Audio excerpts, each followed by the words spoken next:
Hello, I'm Martijn Gaat and this is Does Logistics Matter? A podcast on trends and innovations in supply chain and logistics. Answering yes to the question today is Joost Jongbloed, CEO at Gradient. In this episode, we talk about the perception of logistics companies versus the view of their customers, how digitalisation impacts operations, customer service, marketing and sales, the shift from traditional sales to digital strategies, and the power of storytelling and brand differentiation. Please enjoy my conversation with Joost Jongbloed. Joost, welcome to the show. Thanks, Martijn. The first question is always the same in this podcast, and that question is, does logistics matter? I certainly would say so. From both a personal experience as professionally, it matters to me. I think I'm harvesting the fruits of the convenience economy with my favorite application, bol.com, ordering like the smallest things during the day, getting delivered next day or even same day deliveries. So I think, that's all due to logistics. Professionally, it's a very big sector even I think we have in the Netherlands, and we're active in it with our company. We're helping companies in logistics grow. So I think that's a very legitimate reason to say that it matters. Yeah. And do you have a background in logistics? Not a specific background in logistics itself, but as a consulting firm, we work for logistic companies. Yeah. Now, marketing and logistics, that's a connection that you could almost say is relatively fresh. Logistics is a very traditional industry, and that also goes for the marketing approach. At least that's what I see. Do you see the same? Yeah, I fairly agree with you. From a broader perspective, we work for a lot of B2B companies in general, and a lot of these sectors also went through a transition. So digitization of businesses started in business to consumer, generally speaking. Now we're in an era where business to business companies also make this transition towards digital. And the logistical sector is, for that matter, not very different, albeit that it's still sales heavy. It's still driven by people that have been around in the sector for a long time, that know their way around and use conventional methods to grow their business. And I think that's where it's at. We're at the crossroads of change, so to say. Yeah, it's traditional in the sense that there's a lot of like call center type activities, people driving around in cars for sales. Yes, drinking lots of coffee. Banners on websites. Yeah, true. We recognize that, and at the same time, and also for logistics, that's not very different than for other sectors, is that like 80 to 90% of potential buyers already kind of made up their minds on what they would need from a potential service supplier. So back in the days, it was sales that would provide crucial information on the product, on the service, on the pricing, on the way how is being worked together. And that has been replaced by the digital platforms, by social media. So potential buyers within logistics sector are not very different from other sectors. They made up their minds before they even come to you as a salesperson or as a business development person. So it's up to sales to redefine their roles when it comes to commercial activities. I think sales is crucial still. in the whole process Yep. of deal making. The personal approach is still very important, Definitely. but it's changing because people find their information through other channels. Yeah. So it's social media, it's a website. So that's all very digital. Now the logistics sector has gotten a lot more digital in the past years. Obviously, it started with the more basic track and trace functionality. You see that in the business to consumer, but in the business to business, it's the same. Everybody wants to know when will my stuff be here? Yes. So in that area, digitalization has took flight. It's almost. I mean, if you don't have that, you're out. Yep. So how does that digitalization translate to marketing and sales? Yeah, I think interesting question for that matter. I think that digitization happens at first on the inside of the organization. Yeah. So what has happened over the last decade is, and especially the last 5 years, since COVID even more, is that digital functionalities and digitization has been focused on the primary internal processes. Yeah. So make sure that deliveries and warehousing processes are being optimized. Yeah. And that is driven by the fact that a very large increase in competition, also within the logistics sector, but also, and that's, I think, one of the main drivers, is that it's very hard to get qualified and motivated personnel. Yes. There is hardly anyone without a job nowadays in the Netherlands. Yep. So also the logistics sector is suffering from that. So before getting to the digitization of marketing and sales and service, I think the sector first has focused the energy on digitizing the primary processes. So now that is already a couple of years now in play, that now the time has come to also start paying attention to the digitization of marketing, sales, and customer service processes. So can you, well, it's not very digital, but paint a picture on what a digital marketing, sales, and service. So what is that? What does that look like? Well, to start with marketing, potential buyers of companies that are active in transport and logistics, potential buyers, when they look for a new partner or a new supplier, they don't go to the yellow pages anymore. You know, No. Those days are over. So what do? These decision makers, they might start their search on Google. Yeah. Maybe. Yeah.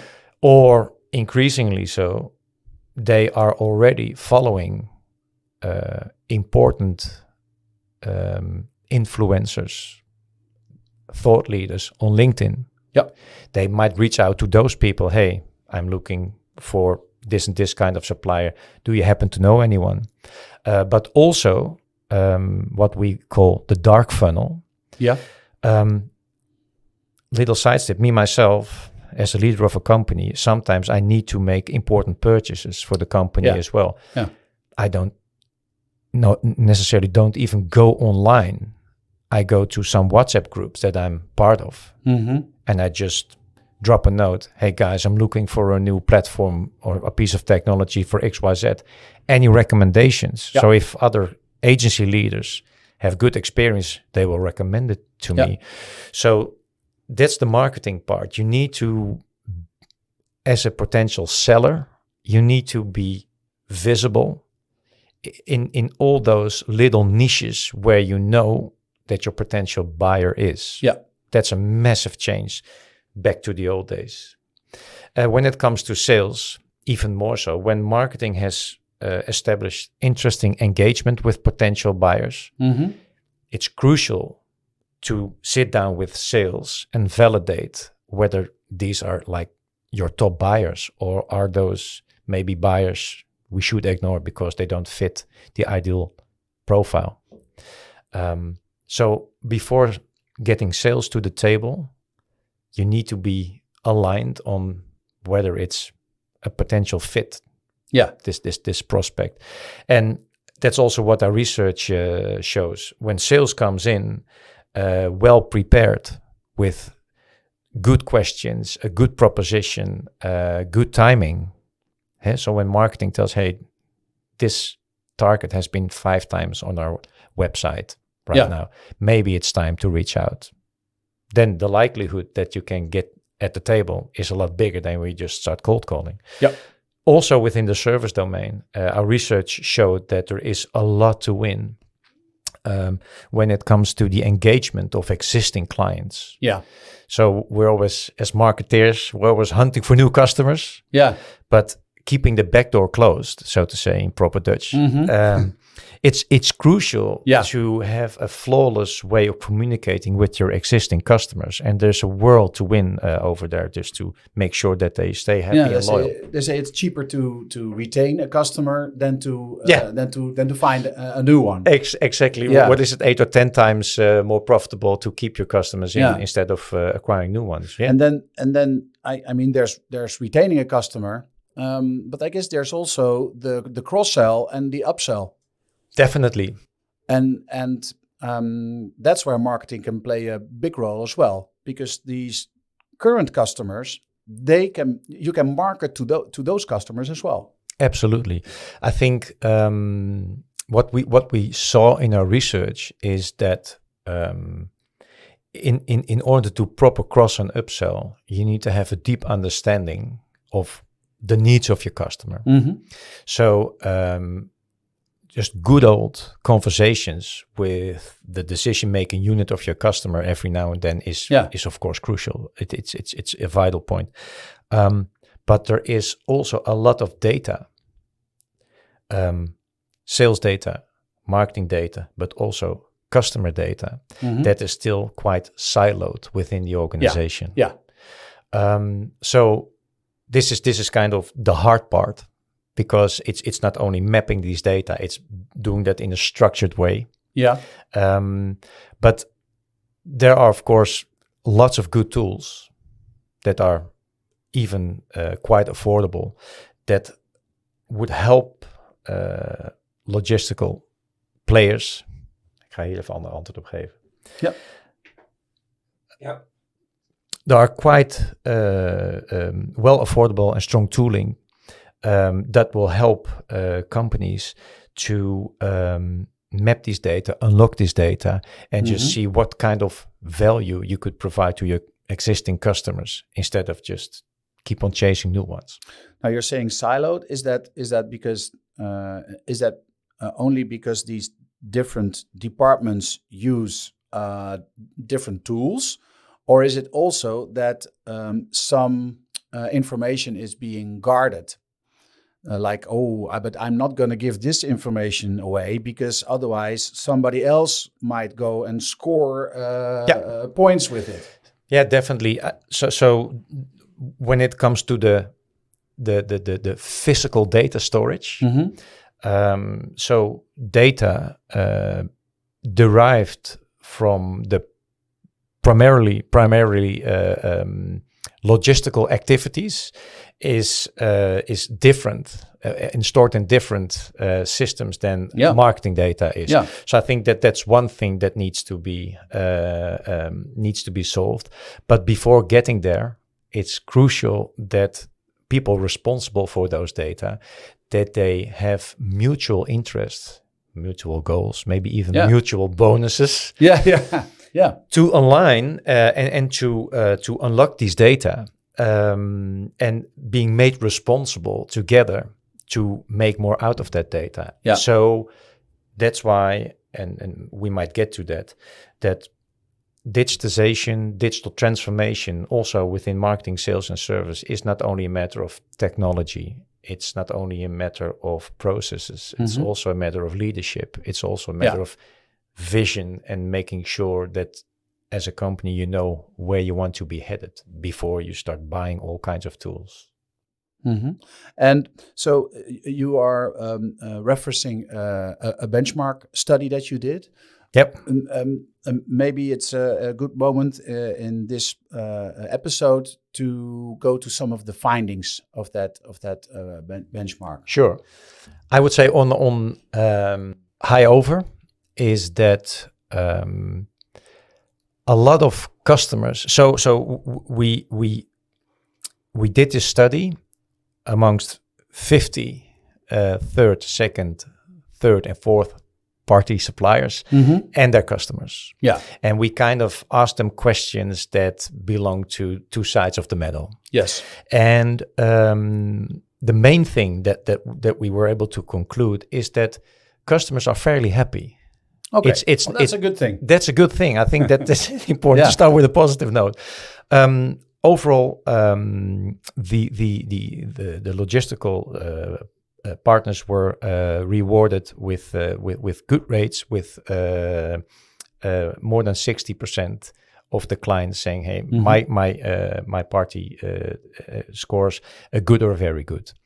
The thing is that the providers themselves even regard themselves as being better performers on their customer satisfaction than actually perceived by their customers. So there's a world to win.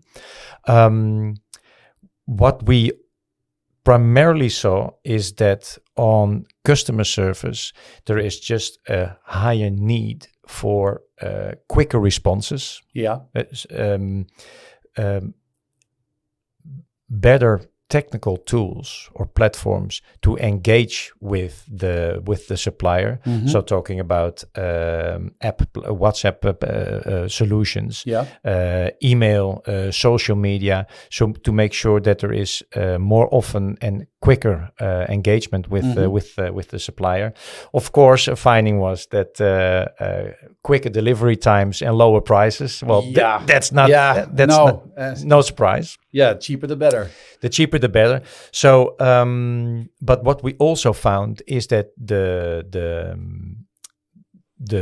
strength of the brands and the level of differentiation of the brand of the logistical partners is actually quite low, and that kind of blends in with the beginning of our conversation. Is that the sector as a whole has quite some catching up to do. Yeah. So it's still sales heavy and not brand oriented. Yeah. So it is quite hard for customers and also potential buyers to tell the difference between supplier A or supplier B. And this is still where it begins. And asking the logistical parties themselves what they think of their brand, they kind of agree with their customers. Okay. They concur with the fact that they don't find themselves very differentiating. And maybe it's due to the fact that it's hard to be a differentiator. Well, it is. If you are like looking at the standard logistic service provider, you could say, it's just stuff going from A to B. It's a truck, it's a warehouse with boxes. So so what's the difference? So I think that could well be that it's driven by the fact that a lot of companies do the same things. But I mean, if you would look to business to consumer brands, the big consumer brands, Adidas, they make sporting shoes, sportswear. Nike does the same. But still, there are Adidas fans and there are Nike fans. So, that's and true. Not going into that specific area, but it's like a way of me saying that maybe the things that these parties do deliver are kind of the same. The way that you do it, that is where you can tell the difference. So as a consulting firm, we help our clients with uncovering what sets you apart from your competitor. And that's not, and now I'm repeating myself kind of to explain it a bit better, but it's not about what you do, but it's why you do it and how you do it. So, and especially within logistics, often it's still family-run business. Yeah. And they do have a story to tell. Yeah. They've been around for ages and they're doing things in a certain way. They have their customer satisfaction on all this. They still have it like on very high standards. There are stories to tell. And this is what apart from price, this is where the hook is for potential buyers to become interested. It's also for logistics companies a big shift because their marketing is very how should I say this? I guess sales driven, and this approach that you are talking about now is less sales driven. It's more. It's not hunting. It's not actively hunting for a customer, but it's actually more telling stories and making yourself so attractive that the customer comes and almost hunts you. Yeah. They have a term for that. Yeah, multiple I know. terms. It's demand marketing or demand generation. It's about generating demand. And I fully agree with you. There will be eventually also for logistics. There will be a shift towards investing in the demand that you want to generate for your potential customers. Yeah.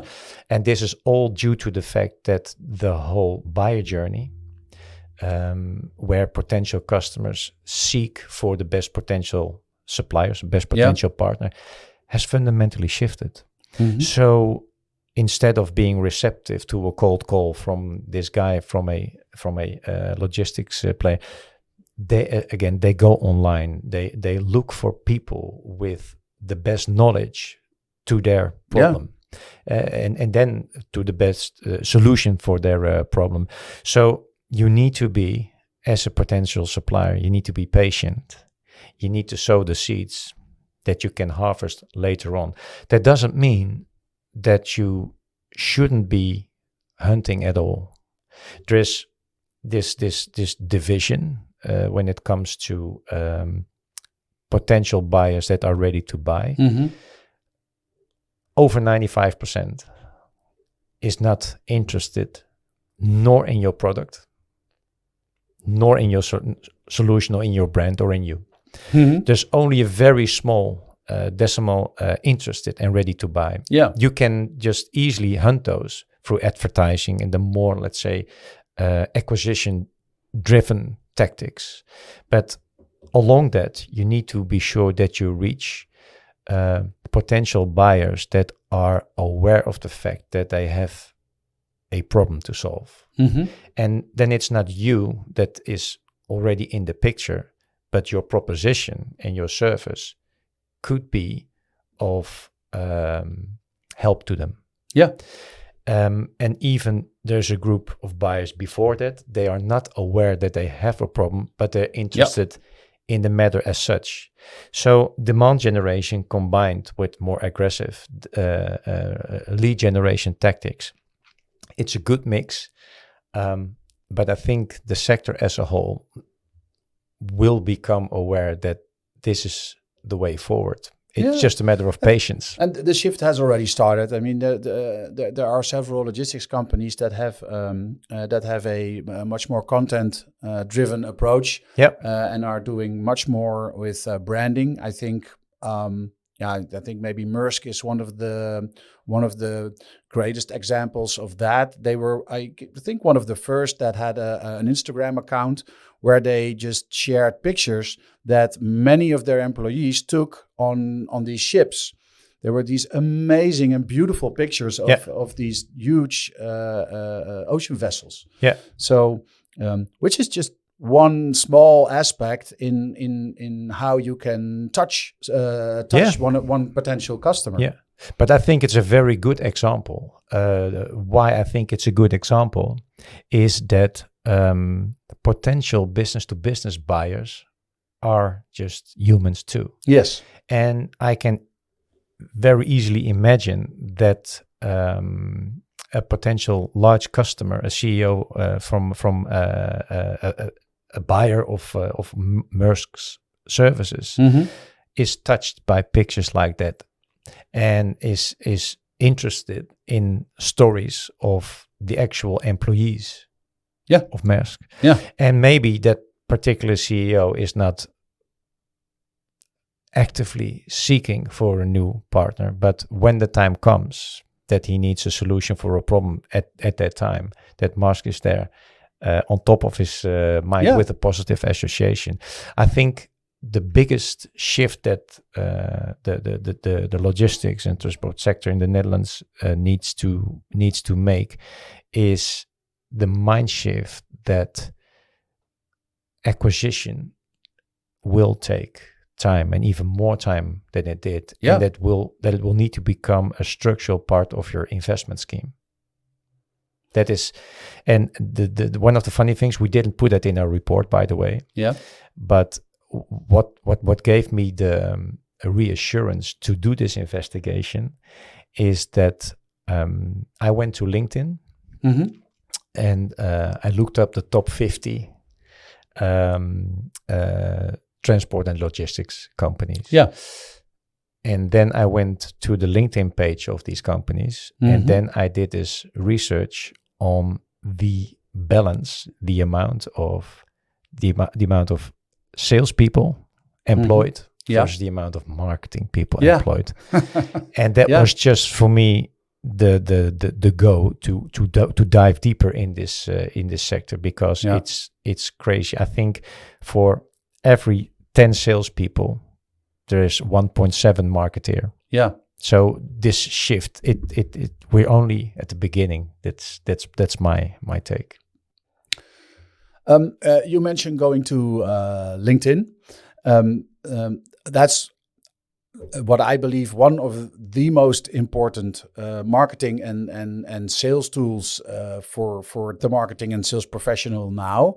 What are the tools that marketing and sales departments should be using now?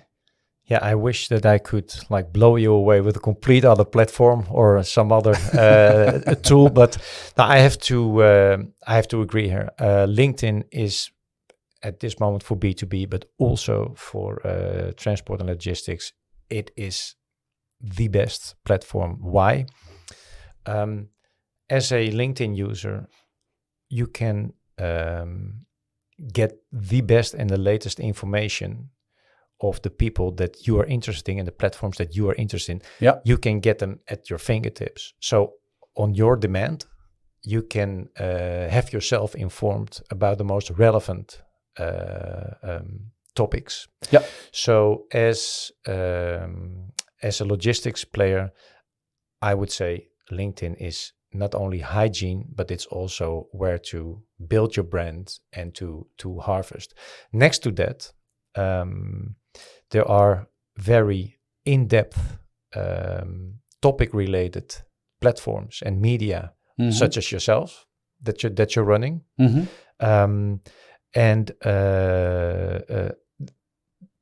that combination, LinkedIn and these typical in-depth platforms, that is like great hunting ground, great building ground to engage with your future customers. But it will take time.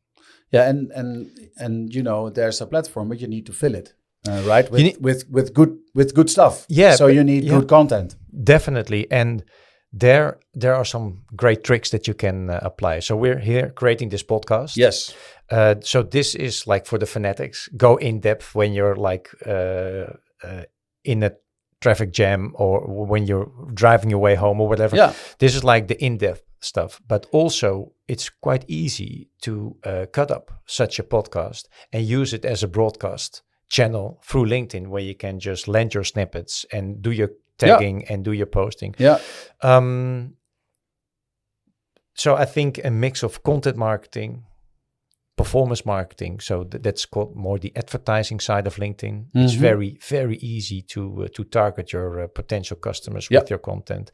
Podcasting, email marketing to your existing customers. We talked about cross and upsell. Those are the things. But to cut it short, you can, the media and the people to follow and the channels to work with, that is only something that comes after your strategic exercise. And I think that is the crucial thing to start with, is to have a solid plan and to grow step by step. And what I mean by that is that first you pay attention to your brand and your proposition. Yeah. You ask yourself the right questions. Then you develop a digital marketing strategy with sales involvement. Yes. You need sales involved in your marketing strategy. Yeah. Then you get your head around the prospect and the lead management side of things. So how are we acquiring prospects and leads, and how do we nurture them? Customer management. So what is your vision on how to manage and grow existing customers? Yeah. Data management, measurement and analysis, technology and automation platforms to use. That's like the order. So in other words, create a baseline, have your customer at the center, break down data silos, develop a long-term digital strategy, and have a good view on your tech and your automation side of things. I will share the link with you so you can put it in the show notes. In the show notes, yeah. Yeah, there is a very easy step-by-step assessment tool that we offer for free that gives you insight on where you stand towards all these topics and where you and how you can grow to the next level. Yeah. Well, thank you very much for educating our listeners more about digital marketing and how to approach it. And I'm not surprised, but very happy that obviously content marketing and podcasting is an important part of that, because that's the part of marketing. Well, that's my game. Yeah, and rightfully so. If you don't have strong and compelling content, it's needless to do nor marketing nor sales. It starts with strong content, a good story, and then the rest follows. Excellent finish. Thank you very much for sharing your knowledge, Joost. Yeah, it was great to be here. Thank you guys for having me.